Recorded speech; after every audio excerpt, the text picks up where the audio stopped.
Good morning, all of you. Yesterday we discussed about thermal runaway and heat sink. Now we can discuss mathematical analysis. The permissible power dissipation of the transistor is very important for power transistor. The permissible power rating of transistor is calculated from the relation.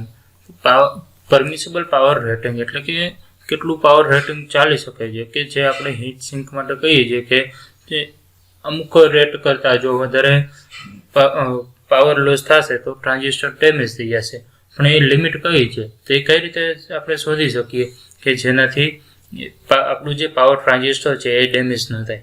તો એના માટેની permissible power dissipation limit P total, that is total power dissipated within the transistor. તો ટ્રાન્ઝિસ્ટરમાં કેટલો power dissipate થાય છે તે આપણે ફાઇન્ડ આઉટ કરવા માટેનું ઇક્વેશન આપેલું છે T J max minus T M B, that means ambient by theta. તો જોઈએ આપણે કે પી ટોટલ છે total power dissipated within the ટ્રાન્ઝિસ્ટરમાં કેટલો પાવર ડિસિપેટ થાય છે. ધેન ટી જે મેક્સ, તો ટી જે મેક્સ છે મેક્સિમમ જંકશન ટેમ્પરેચર. તો જંકશન ટેમ્પરેચર મેક્સિમમ કેટલું, તો એ ટી જે મેક્સ આપણે લઈએ છીએ. It is 90 degree for germanium transistor and 150 degree for silicon transistor. Germanium and silicon માટે રેટિંગ ફિક્સ હોય છે. તો જર્મેનિયમ માટે 90 ડિગ્રી સેલ્સિયસ છે, જ્યારે સિલિકોન માટે 150 ડિગ્રી સેલ્સિયસ છે. ત્યાર પછી ટી એમ છે, તો T M that means T ambient. બરાબર, તો એમ્બિયન્ટ ટેમ્પરેચર છે, that is temperature of surrounding air. તો એમ્બિયન્ટ એટલે આપણે સરાઉન્ડિંગ કહીએ છીએ કે સરાઉન્ડિંગ એરિયા. તો સરાઉન્ડિંગ એર જે હશે એનું ટેમ્પરેચર છે, ધેટ મીન્સ આપણે રૂમ ટેમ્પરેચર જનરલી લેતા હોઈએ છીએ. તો અહીંયા જે પણ સર્કિટ રાખેલી હશે, સપોઝ કે કોઈ ડિવાઇસમાં કનેક્ટ કરેલી છે, સપોઝ કે લેપટોપ છે, તો લેપટોપમાં પાવર ટ્રાન્ઝિસ્ટર છે, તો એના માટે એની અંદરનું ટેમ્પરેચર કંઈક સરાઉન્ડિંગ એરિયાથી કંઈક અલગ હશે. બરાબર, નજીકના વાતાવરણથી રૂમ ટેમ્પરેચરથી કંઈક અંદરનું ટેમ્પરેચર અલગ હશે. તો એટલા માટે લખેલું છે કે એમ્બિયન્ટ ટેમ્પરેચર, ધેટ મીન્સ એ સરાઉન્ડિંગ એર ટેમ્પરેચર. ત્યાર પછી જે અબોવમાં થીટા છે, theta is thermal resistance. Resistance to heat flow from junction to the surrounding air. કે એ રેઝિસ્ટન્સ શું ઇન્ડિકેટ કરે છે કે જંકશનમાંથી સરાઉન્ડિંગ એર એટલે કે બાજુનું વાતાવરણ છે એમાં એર ફ્લો થવા માટે વચ્ચે જે રેઝિસ્ટન્સ કેટલો આવે છે, તો એ અહીંયા થીટાથી ઇન્ડિકેટ કરેલો છે. થીટાનું યુનિટ છે degree Celsius per watt, and its value is always given in the transistor manual. તો એ વેલ્યુ પણ ફિક્સ હોય છે, ટ્રાન્ઝિસ્ટરના મેન્યુઅલમાં આપેલી હોય છે. આ low thermal resistance means that is easy to flow heat into the surrounding air. તો જેટલો રેઝિસ્ટન્સ ઓછો હશે તેના ઉપરથી આપણે કહી શકીએ કે હીટ ફ્લો જે થાય છે સરાઉન્ડિંગ એરમાં એ વધારે સારો હશે. તો એ આપણે ડિઝાયર્ડ કન્ડિશન છે કે જેટલો વધારે હીટ ફ્લો સરાઉન્ડિંગ એરમાં થશે એટલું વધારે આપણા માટે સારું કહી શકીએ. The larger transistor case the lower is the thermal resistance. હવે આપણે ટ્રાન્ઝિસ્ટરનું કેસ છે, મેટલ કેસની આપણે વાત કરીએ તો હીટ સિંકની વાત કરીએ તો જો હીટ સિંક જેટલી મોટી હશે, એની સાઇઝ મોટી હશે, એરિયા મોટો હશે, તો એના ઉપરથી કહી શકીએ કે જેટલો એરિયા વધારે હશે તો એના ઉપરથી એની થર્મલ રેઝિસ્ટન્સ ઓછો હશે એન્ડ વાઇસ વર્સા.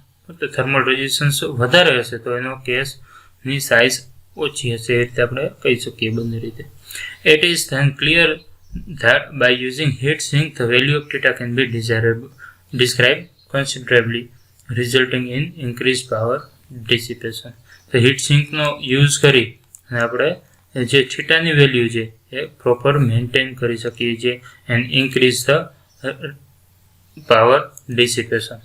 તો પાવર ડિસિપેશન આપણે ઇન્ક્રીઝ કરાવી શકીએ છીએ. તો આ રીતે આપણે પ્રોપર થીટા છે, થીટાનું વેલ્યુ આપણે પ્રોપર ચૂઝ કરી અને પાવર ડિસિપેશન ઇન્ક્રીઝ કરાવી શકીએ છીએ. જેટલો પાવર ડિસિપેશન સારો થશે બરાબર તો એટલું જ અમને ફાયદો છે કે પાવર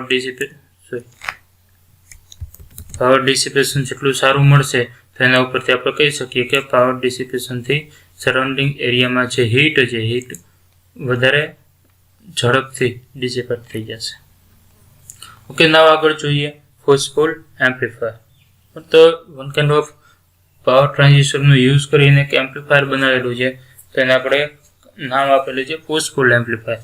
તો why we call push pull amplifier, તો એ પણ આપણે સાથે જોશું. The push-pull amplifier is power amplifier and is frequently employed in the output stage of electronic circuit. તો ઇલેક્ટ્રોનિક સર્કિટના આઉટપુટ પાર્ટમાં push-pull amplifier યુઝ કરવામાં આવે છે. It is used where high output power at efficiency is required. તો જ્યારે high output જોતો હશે અને એફિશિયન્સી પણ જરૂર હશે ત્યારે push-pull amplifierનો યુઝ કરવામાં આવે છે. The diagram of push-pull amplifier is shown in figure. તો ફિગરમાં ડાયાગ્રામ ઇન્ડિકેટ કરેલો છે. As you can see in the circuit, here we can have a driver transformer that drives the signal to the input transistor Q1 and Q2. In Q2 transistor, there is given the current path as solid arrow, and in Q1 there is dotted arrow. How current will flow? Here VCC is connected to both the transistor, and this is output transformer, and here is output as a load as a speaker.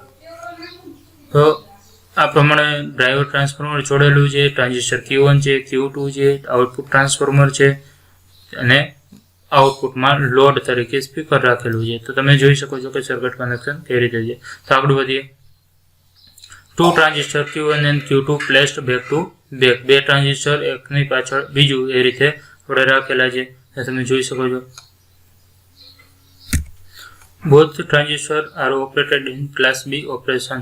That means Q1 અને Q2 બંને class B operation કરે છે. That means કે અડધું સિગ્નલને જ pass થવા દેશે, અડધા સિગ્નલને બંધ કરી દેશે. એ જ રીતે Q2 પણ અડધા સિગ્નલ ઉપર વર્ક કરશે, મતલબ કે કરંટને ફ્લો થવા દેશે, બાકીના અડધા સિગ્નલ ઉપર ફ્લો નહીં થવા દે. તો આ રીતે પુશ પુલ ટાઈપની એરેન્જમેન્ટ કરવામાં આવી છે. આ જે એરેન્જમેન્ટ છે Q1 Q2 ને છોડવાની, તો એને આપણે કહીએ છીએ પુશ પુલ એરેન્જમેન્ટ. આગળ વધીએ. તો centre tap secondary of driver transformer X1. તો ફર્સ્ટ આપણે જે અહીંયા ટ્રાન્સફોર્મર છે એને આપણે X1 ડ્રાઈવર ટ્રાન્સફોર્મર કીધું છે. Secondary of driver transformer secondary, તો અહીંયા પ્રાઇમરી છે અને અહીંયા સેકન્ડરી છે. તો secondary of the driver transformer X1 supplies equal and opposite voltage to the both transistor. તો અહીંયાથી જે વોલ્ટેજ જશે એ એક ઇક્વલ, બંને વોલ્ટેજ ઇક્વલ હશે, બરાબર. અહીંયાથી A અને B ઇન્ડિકેટ કરેલું છે, તો બંનેમાં સરખા વોલ્ટેજ જશે પણ ઓપોઝિટ હશે. તો એકમાં પોઝિટિવ હાફ સાયકલ હશે તો બીજામાં નેગેટિવ હાફ સાયકલ હશે. The output transformer X2 has center tap in primary winding. તો એના સેકન્ડરી X2 ટ્રાન્સફોર્મર જે આઉટપુટ ટ્રાન્સફોર્મર આપણે કહીએ છીએ એનો પ્રાઇમરી છે એ પણ સેન્ટર ટેપ જોડાયેલું છે અને એને VCC સપ્લાય આપેલો છે. તો supply voltage VCC is connected between base and center tap of primary. તો અહીંયા VCC બેઝ સાથે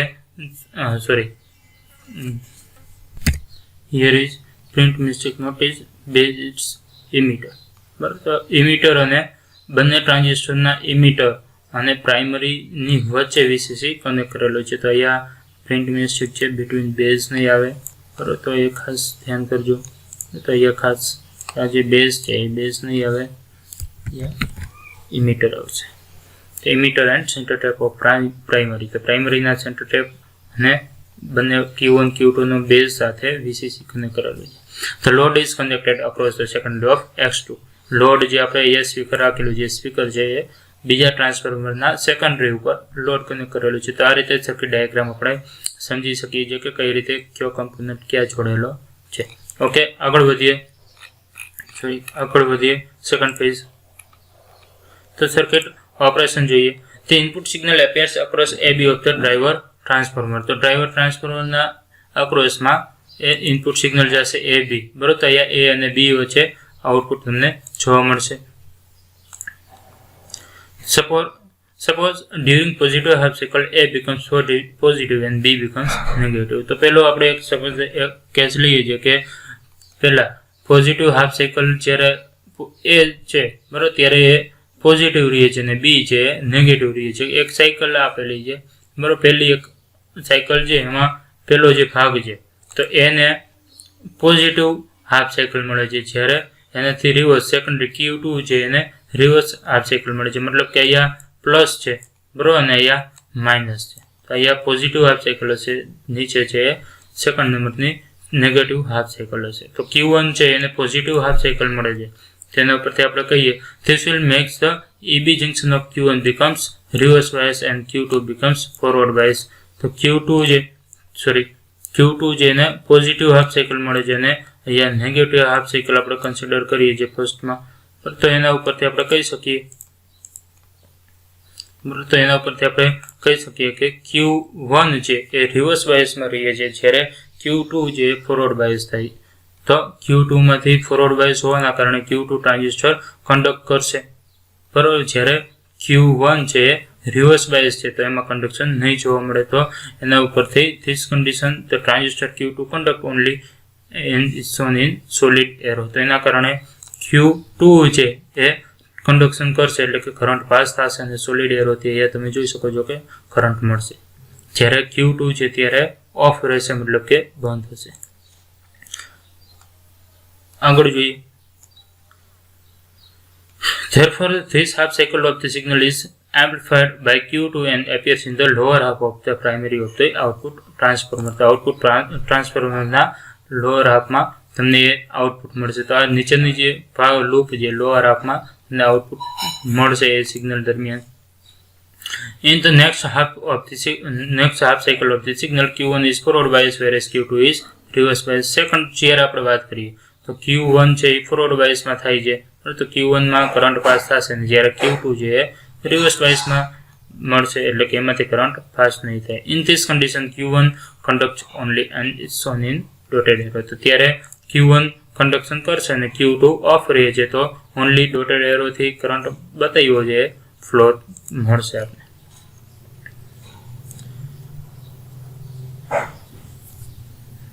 Consequently, this half cycle of the signal is amplified by Q1 and appears in the upper half of the output transformer primary. તો એના કારણે ટ્રાન્સફોર્મરના upper હાફના કારણે મળશે, એટલે કે એક પહેલી હાફ સાયકલથી લોઅર જે હાફ છે એના કારણે સિગ્નલ મળે છે, સેકન્ડ હાફ સાયકલ મળે છે ત્યારે અપર પાર્ટના કારણે સિગ્નલ મળશે. And the center tap primary of the output transformer combines to collector current and form sine wave output in the secondary. તો છે ટ્રાન્સફોર્મર છે એકવાર પહેલી સાયકલમાં લોઅરમાંથી આઉટપુટ લે છે, જ્યારે બીજામાંથી અપરનું એમ્પ્લિફાઈડ આઉટપુટ લે છે, અને એના કારણે X2 જે સેકન્ડ ટ્રાન્સફોર્મર છે એનું કામ છે બંને સિગ્નલને કમ્બાઈન કરી અને બંને સાયકલનું એમ્પ્લિફિકેશન આઉટપુટમાં આપવાનું. The push-pull arrangement also permits maximum power transfer to the load throughout the impedance matching. તો અહીંયા ટ્રાન્સફોર્મર યુઝ કરેલું છે, મતલબ કે મેક્સિમમ પાવરને ટ્રાન્સફર થવા દેશે અને ઇમ્પિડન્સ મેચિંગ પણ પ્રોવાઈડ કરશે. તો આ રીતે મેક્સિમમ આઉટપુટ આપણને મળશે. If RL is the resistance appears across the secondary of the output transformer and RL prime is the resistance of primary cell becomes.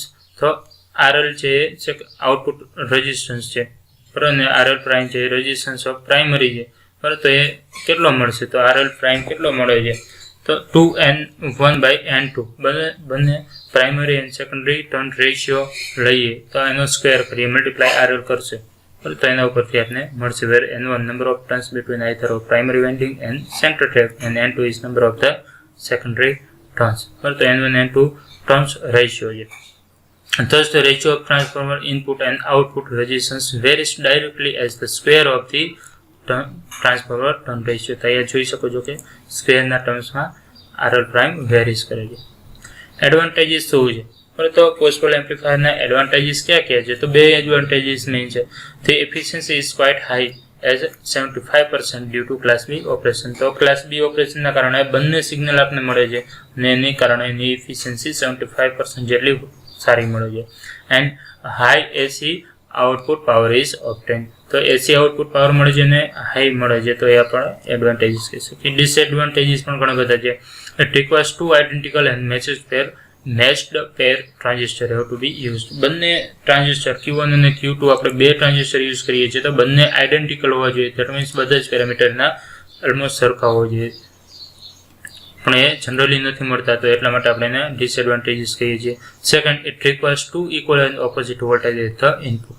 તો અહીંયા ઇનપુટમાં પણ જે ટ્રાન્સફોર્મરથી આઉટપુટ આવે છે તો બંને જગ્યાએ જે વોલ્ટેજ એપિયર થાય છે બંને જગ્યાએ એક્ઝેક્ટ સરખા વોલ્ટેજ એપિયર થવા જોઈએ, અધરવાઇઝ આઉટપુટમાં વોલ્ટેજનું જ્યારે એમ્પ્લિફિકેશન થશે ત્યારે ઘણો બધો મોટો તફાવત જોવા મળે છે. તો એટલા માટે બંને પ્રાઇમરીના વોલ્ટેજ સરખા હોવા જોઈએ, એ પણ સરખા નથી હોતા, એટલા માટે આપણે એને ડિસએડવાન્ટેજીસ કહીએ છીએ. Third, if the parameter of both transistor are not the same, there will be unequal amplification of the two halves of the input signal. તો આપણે કીધું કે બંને અલગ અલગ હશે તો એનું એમ્પ્લિફિકેશન અલગ અલગ રીતે થશે, અલગ અલગ થશે ને એના કારણે આઉટપુટ સિગ્નલ પ્રોપર જોવા મળશે નહીં. અને તે સર્કિટ હેવ મોર ડિસ્ટોર્શન, કારણ કે જ્યારે બંને સિગ્નલ છે આઉટપુટમાં બંને ભેગા થઈ છે, બે અલગ સિગ્નલ પોઝિટિવ અને નેગેટિવ હાફ સાયકલનું X2માં બંનેનું મર્જ થાય છે, તો એના કારણે એનું એમ્પ્લિફિકેશન પ્રોપર રહેશે નહીં. તો એ આપણે ડિસ્ટોર્શન જોવા મળશે, તો એ ડિસએડવાન્ટેજ કહી શકીએ. એન્ડ લાસ્ટ ડિસએડવાન્ટેજ જોઈએ કે transformer use are bulky and expensive. તો ટ્રાન્સફોર્મર જે આપણે યુઝ કરીએ છીએ એ બલ્કી છે, એના વેઇટ બહુ જ વધારે છે અને સાથે સાથે એવું પણ કહી શકીએ કે એક્સપેન્સિવ પણ છે, તો એ પણ આપણે ડિસએડવાન્ટેજીસ કહી શકીએ. તો આ રીતે એના એડવાન્ટેજ ડિસએડવાન્ટેજ ડિસ્કસ કરી શકીએ. નાવ એપ્લિકેશન જોઈએ કે ક્યાં યુઝ થાય છે. તો class B push pull amplifier are widely employed for audio work in portable recorder player as stereo amplifier and in high fidelity radio receiver. તો ક્લાસ B એમ્પ્લીફાયરની એફિશિયન્સી બહુ સારી છે, તો એટલા માટે મોટાભાગે ઘણી બધી જગ્યાએ યુઝ થાય છે. જનરલી ઓડિયો વર્કમાં, પોર્ટેબલ રેકોર્ડર પ્લેયરમાં યુઝ થાય છે, તો આપણે ઘણી બધી જગ્યાએ જોયું હશે. રેકોર્ડ પ્લેયરમાં પણ યુઝ થાય છે. એન્ડ એઝ સ્ટેરિયો એમ્પ્લીફાયર, સ્ટેરિયો જે હોય છે સારા ક્વોલિટીના, એમાં પણ યુઝ થાય છે. And in high fidelity radio receiver, તો જે જગ્યાએ કે બહુ જ સારું રેડિયો સિગ્નલની જરૂર પડતી હોય છે, એ જગ્યાએ કોસ્ટ મહત્વની ન હોય એ જગ્યાએ યુઝફુલ કરી શકીએ છીએ. તો આ રીતે આપણે પુશ પુલ એમ્પ્લીફાયર સમજી શકીએ છીએ. Okay, thank you.